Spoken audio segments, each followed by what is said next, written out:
We're only 5 days away from the start of the 2024 NBA season, and the point guard position has changed so much throughout the past couple of years. I mean, we've seen greats like Magic Johnson, Gilbert Arenas, Derrick Rose, but who are the great point guards of today? So in today's video, we will be ranking every starting point guard in the NBA and putting them on a tier list. Starting off with Trae Young. Trae Young averaged 25 and 10 last season. I don't understand why people sleep on Trae Young so much.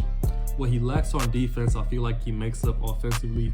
I feel like him being on the Hawks, him not being surrounded by all-star caliber kind of players really depletes from his production. I'm putting Trae Young in A tier. Next up, we have Jrue Holiday. Man's a defensive menace. This man knows how to play a role. I'm not gonna sit here and act like he's one of the best scorers in the world, but the man can score. He only averaged 12 points per game last season, but that's only because he's on a team with Jason Tatum and Jaylen Brown. I don't want to put him in B tier. I'm gonna put him in A tier. Dennis Schroeder. He's a good player. I don't think he's a starting point guard in the NBA. I'm gonna put him in B for now. LaMelo Ball. LaMelo averaged 23 and 9 before he got injured. I'm putting LaMelo Ball in the A tier. I feel like he's an all-star. He just needs to stay healthy. Josh Giddey. You know, Josh Giddey's faced a lot of problems off the court. We're not gonna sit here and make excuses for the man just because of his off-court problems, but we're going to take into account that he was on a team with an MVP caliber player, Chet Holmgren, Jalen Williams. Josh Giddey wasn't allowed to be as productive as he can, but I do feel like he's going to be a great point guard for them. But based off last year's stats, I'm going to put him in C for now. Darius averaged 18 points, 16.5 assists.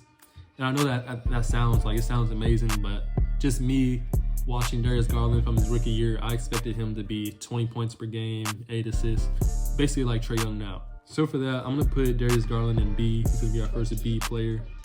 Luka Doncic. There's not really much more you can say about the man. He averaged 33.9 points per game. He averaged 9 assists, 9 rebounds, but basically a triple-double. The man averaged 1.4 steals on defense. He holds his own. At the end of this video, if you don't believe the S tier players are head and shoulders better than everybody on this list, then you can put it down in the comment section. Jamal Murray averaged 21.2 points per game, 6.5 assists. Listen, man, my thing with Jamal Murray is I feel like he kind of has that Jimmy Butler kind of consistency. It's like he doesn't really show up during the regular season. From what we've seen he can do. We've seen these players at their peak dropping 50 points, 60 points, but it's like when they get in the regular season, it's like they're coasting. So for that, I still think Jamal Murray is an all-star kind of player. Just compared to his peers right now, I think I'm gonna put him in B tier. Cade Cunningham. I love Cade Cunningham, man. I feel like he's gonna be great. I don't know if he's gonna be traded or not. I feel like if the Pistons get the right pieces around him, the Pistons can be an amazing team, at least a playoff team. I don't know about a championship team, but at least a playoff team. Cade Cunningham last season averaged 22.5 points and 7.5 assists. I mean, I feel like he's an all-star kind of player, man. Next up, we have Stephen Curry. Stephen Curry, S tier, man. It's nothing more you can say about the man. Fred VanVleet averaged 17.4 points, 8.1 assists. Fred VanVleet is so underrated in my opinion. I don't know if he's an all-star yet, but if he's not an all-star, he's right on the line to becoming an all-star. So I'm gonna put him in B for now. Next up, we have Tyrese Halliburton. Tyrese Halliburton is weird. It's like he's underrated, but he's overrated at the same time. I have Tyrese Halliburton as an all-star, but next up we have the other Tyrese Maxey. He averaged 25.9 with 6.2 assists. All-star, man. He took the role of a Robin and blossomed, and now they have Paul George, and I still feel like Tyrese is gonna be the second option. James Harden, man. I got James Harden as a B for right now, just because I feel like he should be more productive than what he's showing, especially offensively scoring wise. D'Angelo Russell averaged 18 points, 6.3 assists. Have him in B tier.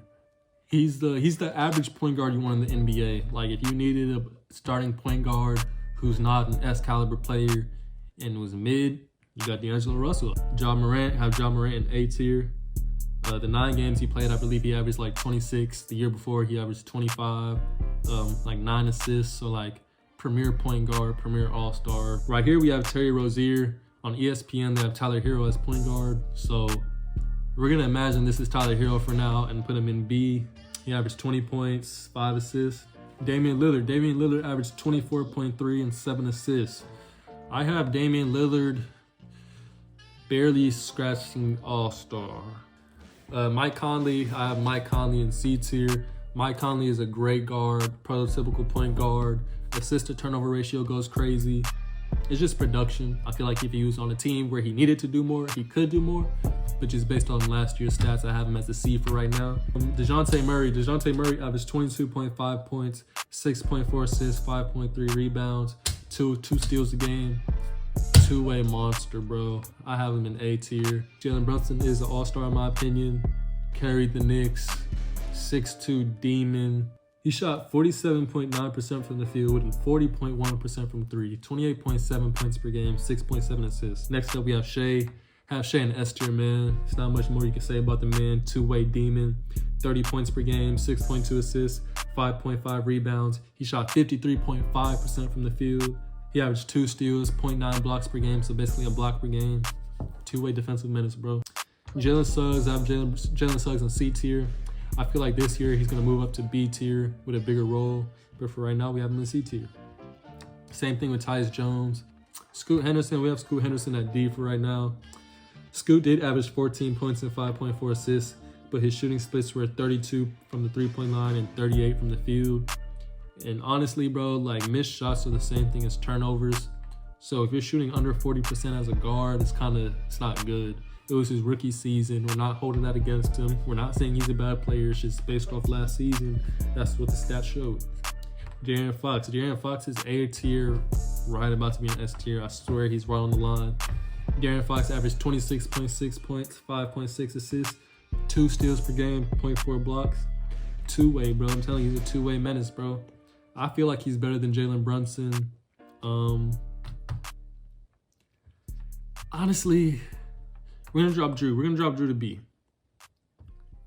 If Drew has a little bit more offensive production, he can move back to A.